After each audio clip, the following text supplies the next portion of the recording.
போன இடத்துல இப்படி எல்லாம் நடக்கும்னு யாருமா நினைச்சா? நீ சொன்ன திட்டத்தை ஹோட்டல் ரூம்ல இருக்கிறப்ப நிறைவேற்றலாம் தான் நாம நினைச்சோம். முதல் நாள்ல நம்ம போட்ட பிளான் எப்படியோ சொதப்பிருச்சு.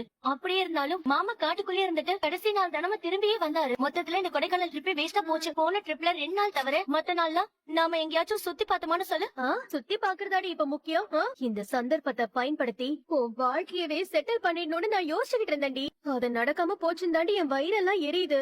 ஆனா அது அம்புட்டு லேசுல விட்டுற மாட்டேன் தாமரை. கூடிய சீக்கிரமே நான் மனசுல நினைச்சதை நிறைவேற்றி அந்த சேது கையால உன் கழுத்துல நான் தாலி கட்ட வைக்கல சாவித்ரி இல்ல.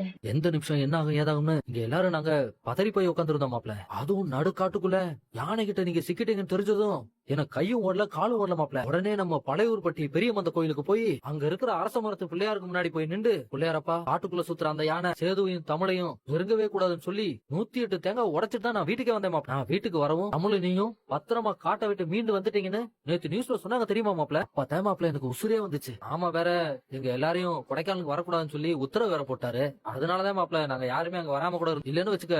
உன்னை தேடி காட்டுக்குள்ள வந்த முதல்ல நானாதான் மாப்ள இருந்திருப்பேன்.